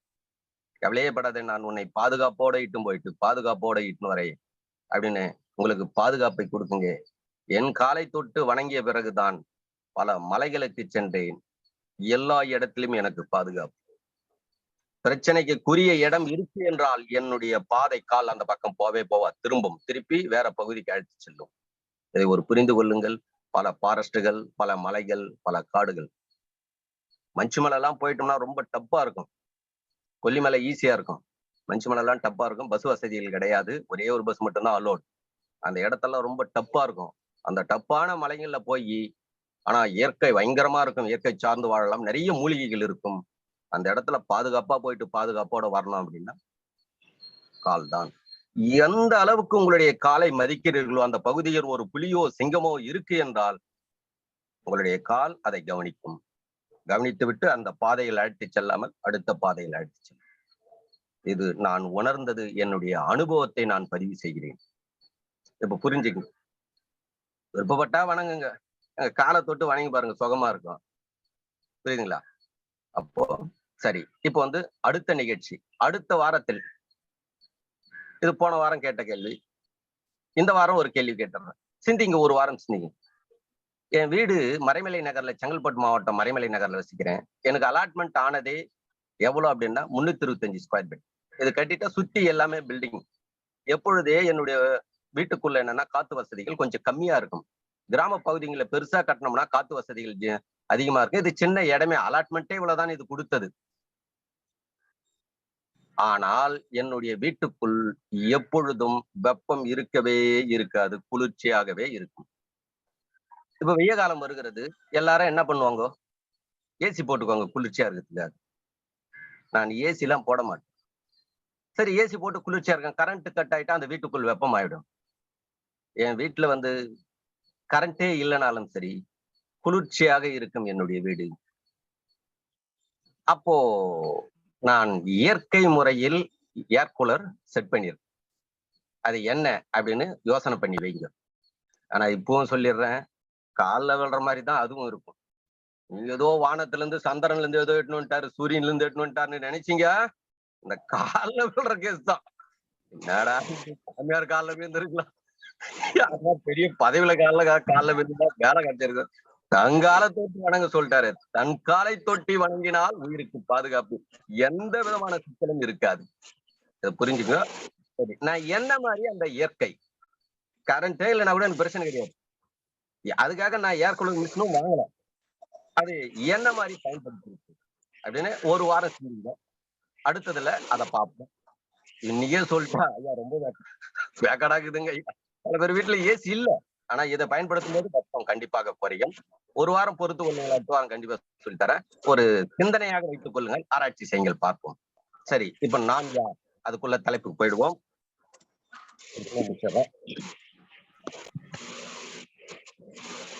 இது ஆண்களுக்கு இன்னைக்கு முக்கியமானது. என்னுடைய பிறவி முதலில் நான் யார், என்னை எதுக்காக படைக்கப்பட்டது இந்த பிரபஞ்சகம், இவர் என்ன செயல் செய்கிறார், இதைதான் நீங்க முதல்ல புரிஞ்சுக்கணும். நாம எதிர்பார்த்தது போல் இந்த பிரபஞ்சகம் இருக்கு என்று நான் அறிந்து வாழ்ந்தேன். என் குருமார்களாம் சொன்னார்கள், அது மாதிரி அறிந்து நான் வாழ்ந்தேன். ஆனா இந்த பிரபஞ்சகம் என்பது என்னை மாற்றி சிந்திக்க வைத்தது. குருமார்கள் சொல்லியது இல்லை, வேற மாதிரி இருக்கிறது. இதை நான் அறிந்தேன். ஒரே சத்தமா இருக்குது, கொஞ்சம் கவனிங்களேன், யாருன்னு பாருங்களேன். போடுங்களேன். அப்போ இதுவரையிலும் குருமார்கள் சொன்ன மாதிரி பிரபஞ்சகத்தை நான் நினைச்சேன். இப்போ அது போல ஏன் அப்படின்னா சுய அறிவு பிறக்க ஆரம்பித்ததும் இந்த பிரபஞ்சகம் என்ன எனக்கு ஞானத்தை கொடுக்கிறதோ அதை மட்டும் நான் பேசுவேன், வேற எதையும் நான் பேச மாட்டேன். குருவினிடம் அறிந்ததை எதையும் நான் பேசவே மாட்டேன். அது அனைத்தும் நான் மறந்து விட்டேன். இந்த பிரபஞ்சகம் என்னிடம் இருந்து அழித்து விட்டது. கருவில் நிற்கிறது. இங்குதான் ஆண்கள் புரிந்து கொள்ள வேண்டும். என் தந்தையின் வித்து என் தாயினுடைய கருவறைக்கு போய் கருவாக நிற்கிறது. என் வீட்டுல இப்ப 4 பேர் இருக்கிறோம். ஆனா என் தாய்க்கு 7 கருவு நின்னுது. 7வது கருவாக நான் இருக்கின்றேன். அப்போ குடும்ப கஷ்டங்கள், உணவு ரொம்ப பற்றாக்குறை. அப்போ விவசாயங்கள்லாம் ரொம்ப மகசூல் இல்லை அந்த டைம்ல. மழை கம்மி, வறட்சி காலமாக இருந்தது, சாப்பாட்டுக்கே கஷ்டம். அப்போ எங்க அம்மா என்ன நினைக்கிறாங்க, எனக்கு மூத்தவர்கள் 2 அக்கா, ஒரு அண்ணன், 3 பேரே போதும். 4வது ஒரு குழந்தை நின்று விட்டது. இந்த குழந்தை 3 குழந்தை அபாஷன் ஆகிவிட்டது. பிறந்து இறந்தது ஒன்று அபாஷன். அப்ப நான் 7வது கரு. அப்போ இந்த குழந்தை பெண் குழந்தையாக பிறந்து விட்டால் இந்த குழந்தையை வளர்த்து திருமணம் செய்ய முடியாது. இவ்வளவு குடும்ப கஷ்டத்தில் இந்த குழந்தையை நான் எப்படி வளர்ப்பேன் என்று என் தாயினுடைய மனதுக்குள் மறைபொருளாக ஓடுகிறது. இதெல்லாம் வெளியே சொல்ல முடியாது, கணவர்கிட்ட கூட பகிர்ந்துக்க முடியாது, மறைபொருளாக தனக்குள் ஓடும். கரு நின்று விட்டேன். 50 வருடத்திற்கு முன்பு இதுபோல் விஞ்ஞான வளர்ச்சி கிடையாது. அப்ப அபாஷன் செய்வதாக இருந்தால் மூலிகை மட்டும்தான் பயன்படுத்த முடியும். விஞ்ஞானங்கள் அந்த அளவுக்கு வளர்ச்சி கிடையாது. நம்ம பாரத நாட்டில், தமிழகத்தில் கிடையாது. அங்கங்க பார்த்தோம்னா ஒரு சின்ன ஹாஸ்பிட்டல் ஒண்ணு இருக்கும், கவர்மெண்ட் ஹாஸ்பிட்டலே சின்னதா இருக்கும். அப்போ கரு நின்று விட்டது. எவ்வளோ மூலிகைகள் எங்க அம்மா சாப்பிட்றாங்க கருவு கலைப்பதற்காக. ஒன்றும் கருவு கலையவில்லை. அப்ப என்ன, என் தந்தையில் வித்தில் இருந்த ஒரு பசி எவ்வளவு ஒரு பலமாக இருக்குது பாத்தீங்களா? ஆண்களே புரிந்து கொள்ளுங்கள். உங்களுடைய வித்தில் உள்ள பசி தரம் இருந்தது என்றால் அவ்வளவு சுலபமாக இயற்கை முறையில் அபாஷன் ஆகாது. இதை நீங்கள் புரிந்து கொள்ளுங்கள். மனித சமுதாயத்திற்கு இதை சொல்லிக் கொடுங்கள். எங்க அப்பாவோட உடல் எந்த அளவுக்கு வலிமை இருந்திருக்க வேண்டும், அந்த வலிமையில் உற்பத்தியான நல்ல உணவு, முக்கியமானது என்ன, நல்ல உணவு, ரசாயனம் கலக்காத உணவு. அப்போ அவருடைய வித்து சக்தி எப்படி இருந்திருக்கும், பவராக இருந்தது. அந்த வித்து சக்திக்குள் என்ன இருந்தது, பசி இருந்தது. அதுதான் நான் கரு. அந்த பசி பவராக இருக்கின்ற வெள்ளம் அசைக்கி பார்க்க முடியாது, அபாஷன் ஆகாது. இயற்கை முறையில் விஞ்ஞானம் கலந்து செய்யலாம், இயற்கை முறையில் ஆகும். என்னென்னமோ மூலிகைகளா சாப்பிடுறாங்க எங்க அம்மா. சாப்பிட்டு ஒன்னும் கரு கலையில உள்ள நிக்கிற ஸ்டெப்னு. லாஸ்டா சாப்பிட்டு என்ன நடக்குதுன்னா, எங்க அம்மாவோட உடலில் வலிமை குறைகிறது. ஆளுக்கு சொல்ற மூலிகைலாம் சாப்பிடுறாங்க இவங்க பாட்டுன்னு. எதுனா ஒண்ணு சாப்பிட்டு தன்னுடைய உடலில் வலிமை குறைகிறது. அப்ப எங்க அம்மாவுக்கு என்ன நடந்தது, உடலில் பலவீனம் வரவா ஆரம்பித்தது. அப்போதுதான் எங்களுடைய சின்னம்மா ராதா எங்க அம்மா கிட்ட மறைபொருளாக பேசுகிறார்கள், வெளியே பேச முடியாம. நீ இந்த குழந்தை கலைக்கணுன்றதுக்காக நீ ஏதோ மூலிகை சாப்பிட்றக்கா, உன்னுடைய உடல் ஆபத்தாயிடும். வேணா அந்த குழந்தை பிறந்ததை என்கிட்ட கொடுத்துரு, நான் வளர்த்துக்கிறேன் அப்படின்னு எங்க அம்மா எங்க அம்மா கிட்ட எங்க சின்னம்மா சொல்றாங்க. ராதா சொன்னதும் அவங்களுடைய மனம் ஒரு சாந்தம் அடைகிறது. அந்த குழந்தைய நான் வளர்த்துக்கிறேன், நீ கவலைப்பட வேணாம், உன் குடும்ப கஷ்டங்கள் எனக்கு தெரிகிறது, நான் வளர்த்துக்கிறேன் அப்படின்னு. இதுல எங்க அப்பா ஒரு ஆன்மீகவாதி, ரொம்ப அமைதியாக இருப்பார். அவருடைய மனதில் ஒன்று மட்டும் தோன்றுகிறது, ஏதோ ஒன்று சிந்திக்கிறார். எங்க அம்மாவுக்கு ஒரு வார்த்தை பதிவு செய்யறாராம். நீ இவ்வளவு செய்தும் அந்த குழந்தையை அசைக்கு பார்க்க முடியவில்லை, கரு கலையவில்லை. அது ஏதோ இந்த பூமியில் ஒரு மாற்றத்தை உருவாக்குவதற்காக இந்த பிரபஞ்சகம் படைத்திருக்கு.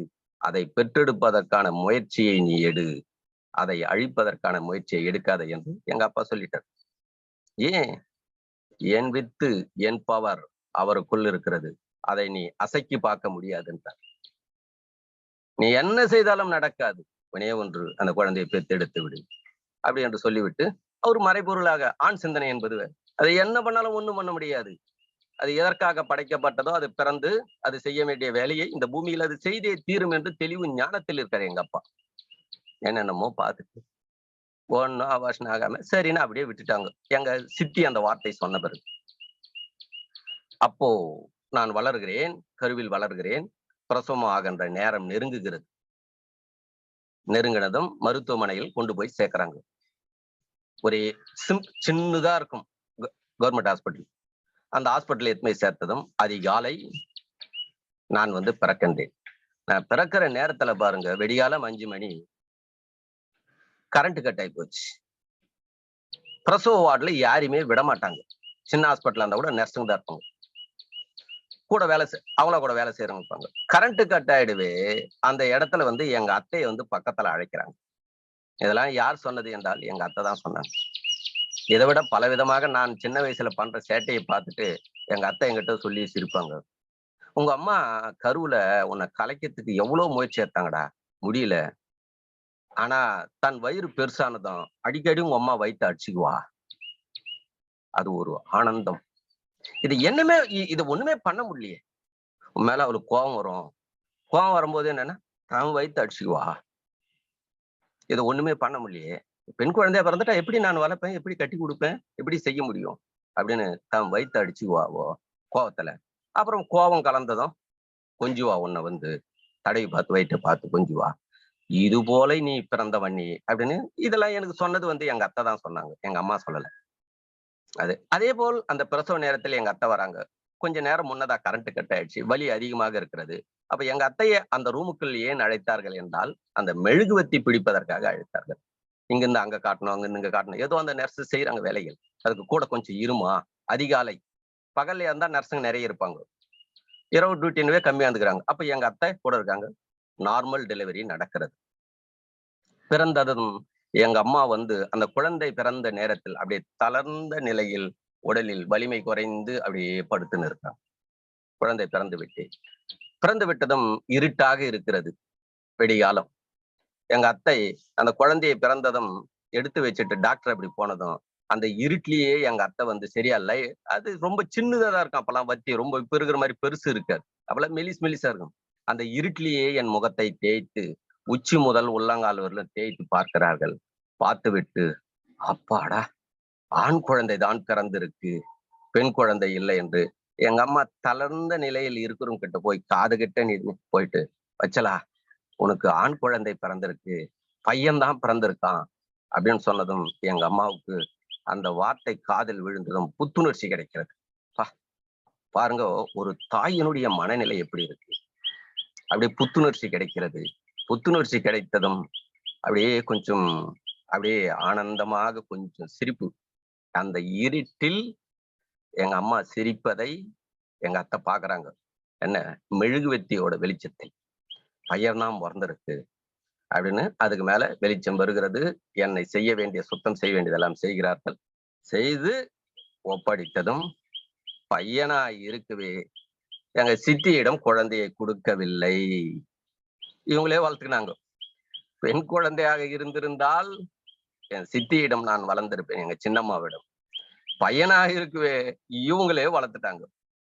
அப்போ இதில் புரிவது என்னவென்று புரிகிறதா? தாயினுடைய கருவறையில் தாயையே எதிர்த்து நின்றவன். இங்குதான் நீங்கள் என்னை புரிந்து கொள்ள வேண்டும். பின்னாடி சிலபஸ்ல வரும். என்னை எப்படி எடுத்தீங்கன்னு நீங்க தெரியல, நல்லதா எடுத்தீங்களா, நான் பேசுறத வச்சு கெட்டதா அந்த சிலபஸுக்குள்ள நான் வரல. எப்படி தாயினுடைய கருவறையில் தாயே எதிர்த்து நின்றவன் நான். தாயினிடமே நீ என்னை சிதைத்தால் நான் உன்னை சிதைப்பேன். இங்குதான் நீங்கள் என்னை கூர்ந்து கவனிக்க வேண்டும். இந்த பூமியில் தர்மத்தை உருவாக்குவதற்கும் உண்மை உரைப்பதற்காகவும் இந்த பிரபஞ்சகம் தாயினுடைய கருவறையில் திட்டமிட்டு செயல் படைத்திருக்கேன். அப்போ எனக்கு தாயினுடைய கருவறையில் எனக்கு பாதுகாப்பு கொடுத்தது யார்? பிரபஞ்சக பசி. இப்ப புரியுதுங்களா நான் என்ன சொல்ல வருகிறேன்? அந்த பிரபஞ்சகத்தோட தரமான பசி யாருடைய உடலில் இருந்தது? என் தந்தையின் உடலில் இருந்தது. ஆண்களே புரிந்து கொள்ளுங்கள், உங்களுடைய வித்தில் உள்ள பசி தரம் இருந்தது என்றால் ஆரோக்கிய குழந்தை பிறக்கும், நோய் எதிர்ப்பு சக்தியான குழந்தை பிறக்கும். இந்த பூமியில் அந்த குழந்தை நீண்ட நாள் வாழும். ஆண்கள் அனைவரும் கூர்ந்து சிந்தியுங்கள். இப்பொழுது உடலை கெடுத்து விட்டு மருந்து மாத்திரைகளை சாப்பிட்டு கொண்டு விஞ்ஞான வளர்ச்சியில் உருவான போதைப் பொருள்களை சாப்பிட்டு கொண்டு தன்னுடைய உடலில் உள்ள வித்து சக்தியை நீங்கள் கெடுத்து விட்டீர்கள் என்றால், அதே போல் இதை மட்டுமே இல்லை, போதைப் பொருள்கள் மட்டுமே இல்லை, நஞ்சு கலந்த உணவை உண்ணுகின்ற வெல்லும் உங்களுடைய வித்து சத்து நஞ்சாக இருக்கும். ஒண்ணுமே பண்ண முடியும். அதனாலதான் விவசாயத்துக்கு நான் ஒரு அழைப்பு கொடுப்பேன் எல்லாரையும். அதற்காக தான் இந்த பிரபஞ்சகம் படைக்கப்பட்டது. வித்து தரம் இருக்க வேண்டும். புரியுதுங்களா? தரம் இருந்தால் கண்டிப்பாக அந்த குழந்தை பிறக்கும். அப்ப என்ன? தாயினுடைய கருவறையிலேயே யாரை எதிர்த்து நின்றவன்? என் தாயை எதிர்த்து நின்றவன். நீ என்னை சிதைத்தால் நான் உன்னை சிதைப்பேன் என்று பாடம் புரிந்து கொண்டு, இதுக்கு மேல் என்னுடைய பாடங்கள் கொஞ்சம் கொஞ்சமாக மாறும். இன்று நான் யார்? என்னை எதற்காக படைக்கப்பட்டது? இந்த பூமியில் என்ன செயல் நான் செய்ய வேண்டும்? ஒரு பெரிய பொக்கிஷத்தை, உண்மையை என்னிடம் கொடுத்திருக்கு. விதை பாதுகாப்பு. நல்ல விதை இருக்க வேண்டும். ஒரு விதையிலையும் பசி முழுமையடைந்திருக்க வேண்டும். நீங்கள் நஞ்சை கலந்தால் அந்த விதையில் உள்ள பசி குறைந்து விடும். அதில் ஒரு தாவரம் முளைத்தால் அந்த உணவை நீங்கள் சாப்பிட்டால் உங்களுடைய வித்தில் உள்ள பசி குறைந்து விடும். இதை புரிந்து கொள்ளுங்கள். எனக்கு நிலம் இருக்கிறது. நான் ஒரு நாளைக்கு 3 விதை 50 விதை நடுகிறேன். உங்களுக்கு ஒரு பூந்தொட்டியாவது வாங்கி வைத்து 2 விதையை நடுங்க. நீங்களும் மண்ணில் கை வைங்கள். மண்ணில் உள்ள எர்த்து உங்களுக்கு கிடைக்கும். எர்த்து இருக்கிறவர்களும் நீங்கள் நலமோடு வாழ்வீர்கள். உங்களுடைய வித்து சத்து தரமாக இருக்கும். புரிந்து கொள்ளுங்கள். நான் யார் என்று பசியும் உணவுமே நிலை, இதுவே ஆதி நிலை. இதை மக்களுக்கு போதிக்க வேண்டும். விஞ்ஞானம் அடைந்து பூமியில் மனிதனுடைய உடலில் எல்லாம் ஆரம்பிக்கிறது. அந்த உடல் நஞ்சு. இந்த நஞ்சை குறைக்க வேண்டும். மகேந்திரனை நியூட்ல போடுங்களா? கொஞ்சம் நியூட்ல போடுங்க. நிகழ்ச்சி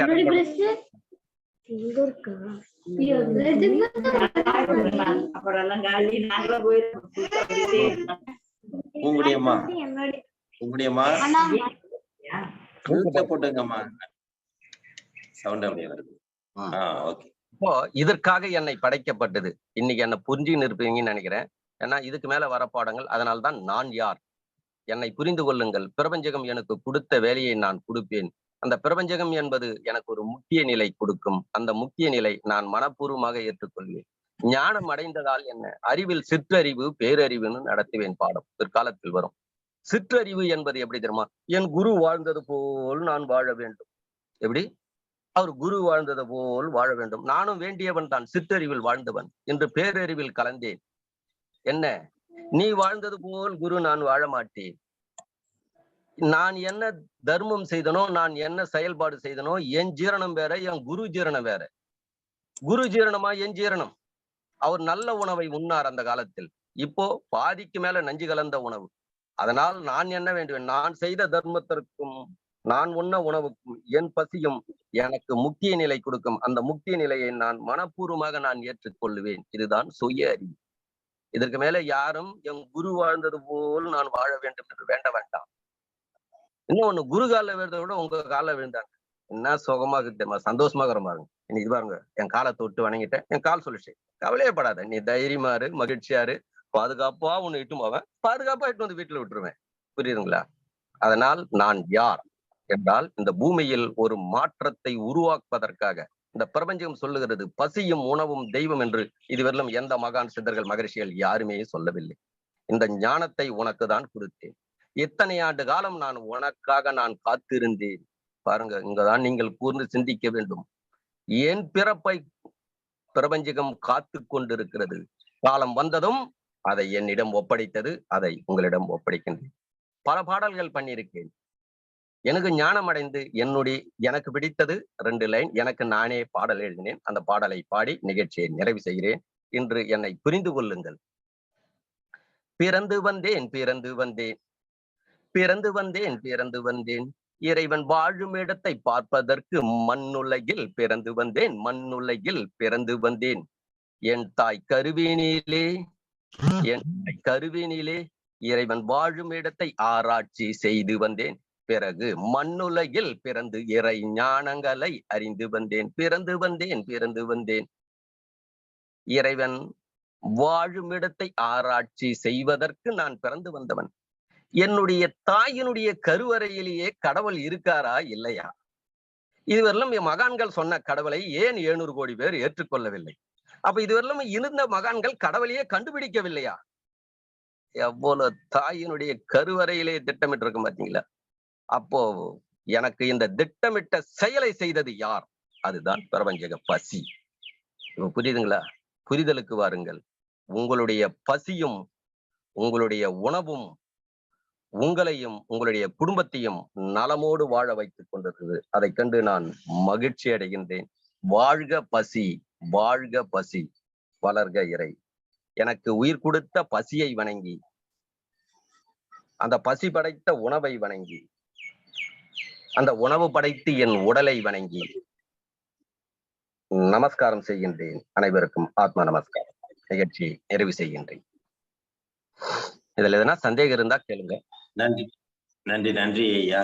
நான் யார் என்பதை நான் யார் உங்களை பற்றி ஒரு அற்புதமாக, அதாவது நீங்க வந்து உங்க பிறப்பு பற்றி சொல்ல இறைவன் உங்கள் பிறப்பிலேயே உங்களுக்கு அந்த ஞானத்துக்கு, அதாவது அருமையாக உங்கள் பிறப்பை பற்றி நீங்களே சொல்லிக் கொண்டிருந்தீர்கள். அது எங்களுக்கே சந்தோஷமா. என்னடா அது ஐயா சொல்றது வந்து பாத்தீங்கன்னா அந்த பிறப்பை பத்தி உங்களுக்கே அந்த விஷயங்களை வந்து கடவுள் கற்பித்தாரா அப்படிங்கிற மாதிரி கடைசியில எங்க அர்த்தம் சொன்னாங்கன்னு சொல்லிட்டீங்க.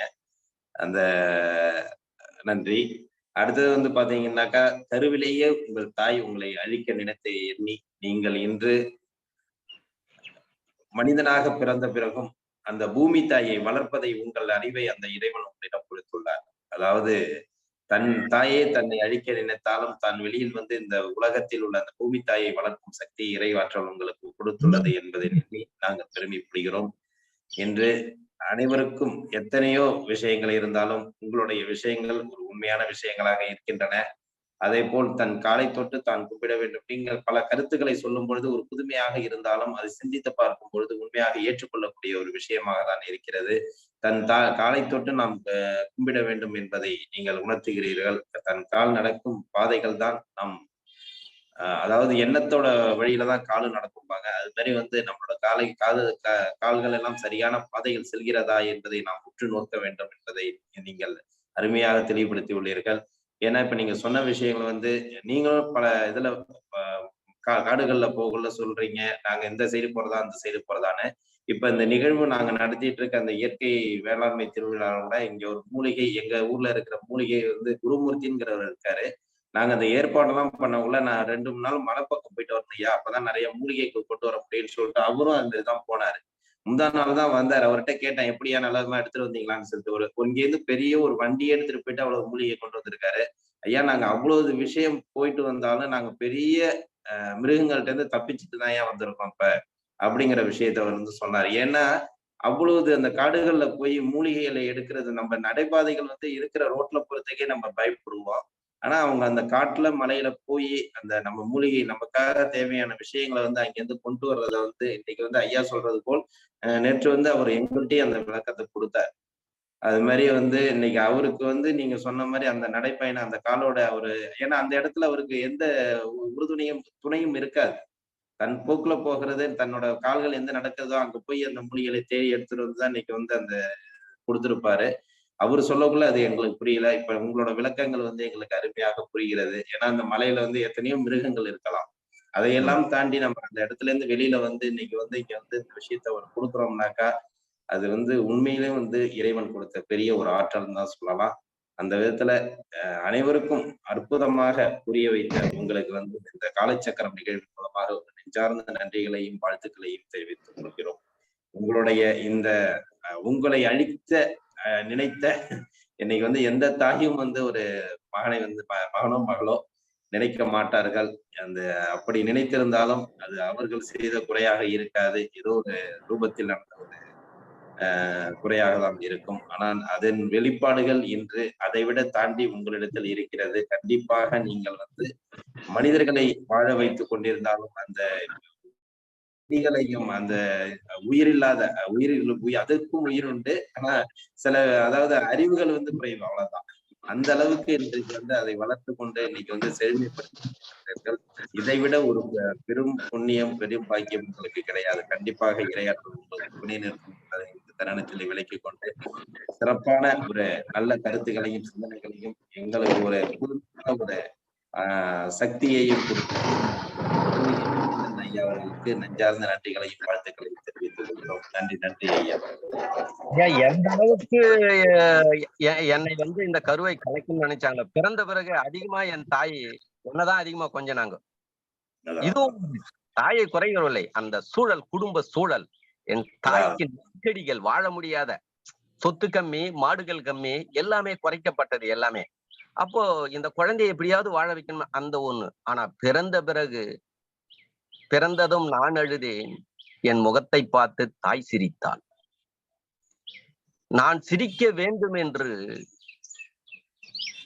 நான் தாய் முகத்தை பார்த்து நான் சிரித்தேன்.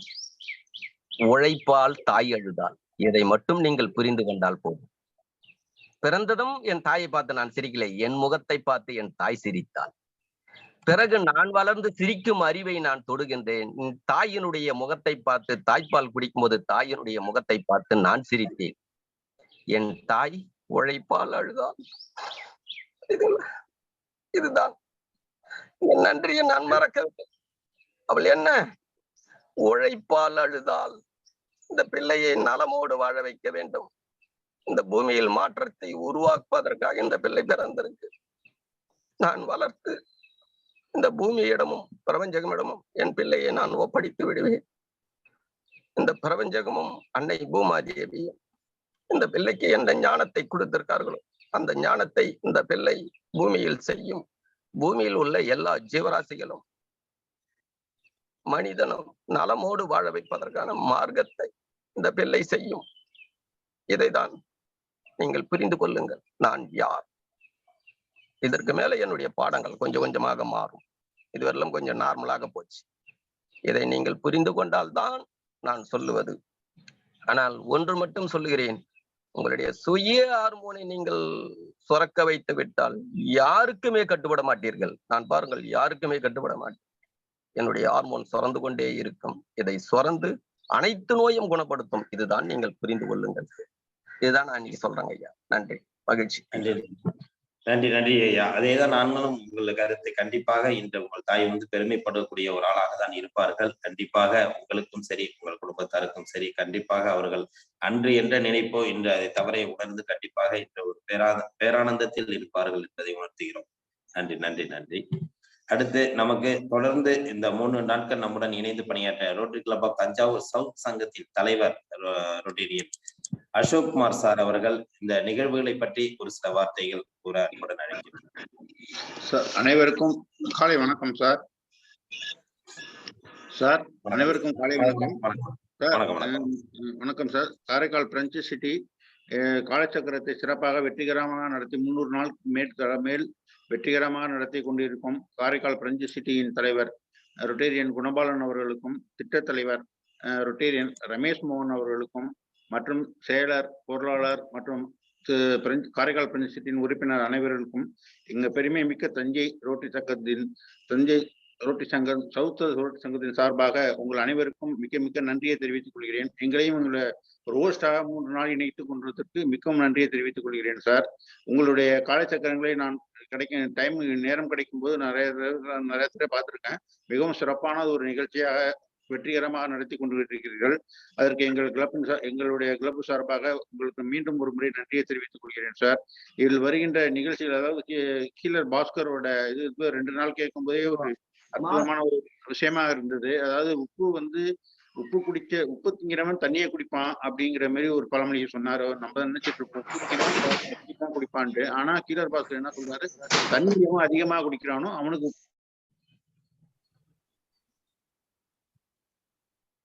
அதிகமா தேவைப்படுங்கிறது வந்து ரொம்ப திறமையா சிறப்பா சொல்லியிருந்தார் சார். அதே மாதிரி இந்த கண்ணப்பன் சாரோடைய யோகா பயிற்சிகளும் ரொம்ப சிறப்பாக இருக்கிறது. இன்னைக்கு இன்னைக்கு நான் யார் என்ற தலைப்பில் பேசியவர் வந்து கண்ணை கலங்க வச்சுட்டாரு. அந்த அளவுக்கு அவருடைய பேச்சு அருமையான பேச்சா இருந்துச்சு சார். நான் உங்களுடைய இயற்கை வேளாண்மையோட திருவிழா வந்து வெற்றிகரமாக நடக்கிறதுக்காகவும் எங்கள் கிளப்பு சார்பாக நன்றி தெரிவித்துக் கொள்கிறேன் சார். மீண்டும் ஒரு முறை நன்றி சார். தேங்க்யூ.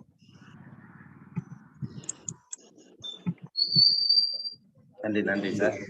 உங்களுடைய இந்த 3 நாட்கள் பயணத்தை தொடர்ந்து இந்த காலை சக்கரத்தை நிகழ்வில் என்று தெரிவித்துக் கொண்டு சிறப்பாக உரையாற்றிய சங்க தலைவர் அசோக்குமார் நன்றி சார். மேலும் இந்த நிகழ்ச்சியில வந்து இந்த எங்களுடைய அசிஸ்டன்ட் கவர்னர் நாராயணன் கலந்து கொண்டிருக்கிறார் சார். அவருக்கு நன்றியை தெரிவித்துக் கொள்கிறேன். நாராயண் சார் இருக்காங்க. மீண்டும் நன்றியை தெரிவித்துக் கொள்கிறேன் சார். அவங்க வந்து தனிப்பட்ட ஒரு நாள் வந்து அவங்க இந்த கருத்தை பத்தி சொல்லுவாங்க. இன்னைக்கு பார்வையாளராக சந்திச்சிருக்காங்க. நன்றி sir. Okay sir. Thank you sir. Thank you sir. Okay thank you. ஐயா மூலிகை மகேந்திரன் ஐயா வந்து இன்னைக்கு வந்து நமக்கு ஒரு நெஞ்சார்ந்த, அதாவது நெஞ்சத்தை குறுக வைத்த, நெஞ்சில் பதிய வைத்த, அனைவருக்கும் நெஞ்சை ஒரு புத்துணர்ச்சியோடு இன்னைக்கு வந்து அவர்கள் நான் யார் என்ற ஒரு விளக்கத்தை அளித்தார்கள். அதன்படி அனைவரும் அந்த அவர்களுடைய வாழ்க்கை முறையை பின்பற்றி நாமும் அனைவரும் வாழ்ந்து இந்த நாட்டிற்காக நாம் என்ன செய்தோம் என்பதை அனைவரும் புரிய வைக்க வேண்டும் என்பதை தருணத்திலே தெரிவித்துக் கொண்டு ஒவ்வொருவரும் நம்முடைய வாழ்க்கை முறையை சிறப்பான ஒரு வாழ்க்கை முறையா மாற்றி நமக்கும் சரி, நம்மை சார்ந்தவர்களுக்கும் சரி, இந்த பிரபஞ்சத்திற்கும் சரி ஒரு நன்றி கடனாக நாம் இருக்க வேண்டும் என்பதை அவர்களும் புரிய வைத்தார்கள். நாமும் இருப்போம் என்று அவர்களுக்கும் ஒரு நன்றியை தெரிவித்துக் கொண்டு இன்றைய நிகழ்வை இத்துடன் நிறைவு செய்வோம். தொடர்ந்து நடத்தி கொண்டிருக்கும் rotary club of Karaikal friends city சங்கத்திற்கும், இன்று நம்முடன் இணைந்து பணியாற்றிய ரோட்டரி கிளப் தஞ்சாவூர் சவுத் சங்கத்திற்கும், பயிற்சிகளை அளித்த ஆசான் கண்ணப்பன் ஐயா அவர்களுக்கும், சிறப்பு விருந்தினராக கலந்து கொண்டு சிறப்பித்த மூலிகை மகேந்திரன் ஐயா அவர்களுக்கும், இந்த திட்ட தலைவர் அவர்களுக்கும், நிகழ்ச்சியிலே கலந்து கொண்டு சிறப்பித்துக் கொண்டிருக்கும் அனைத்து நல்வுள்ளங்களுக்கும் இந்த காலை வேளையிலே நன்றிகளையும் வாழ்த்துக்களையும் தெரிவித்துக் கொண்டு இன்றைய நிகழ்வை இத்துடன் நிறைவு செய்வோம். மீண்டும் நாளை காலை 5:30 மணியில் சந்திப்போம் என்று நன்றி கூறி விடைபெறுகிறோம். நன்றி, வணக்கம். வாழ்க வளமுடன், வாழ்க வளமுடன், வாழ்க வளமுடன். நன்றிங்க ஐயா. வாழ்க வளமுடன். குழுவில் உள்ள அனைவருக்கும் வாழ்க வளமுடன். மிக்க நன்றிங்க ஐயா. வாழ்க வளமுடன் ஐயா. சேலம் அருள்மணிங்க ஐயா. வணக்கம். நன்றிங்க ஐயா. வாழ்க வளமுடன். வாழ்க வளமுடன்.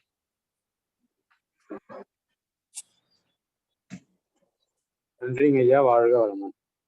வாழ்வாங்கு வாழ்க. வாழ்க வளமுடன். நன்றிங்க ஐயா. வாழ்க வளமுடன்.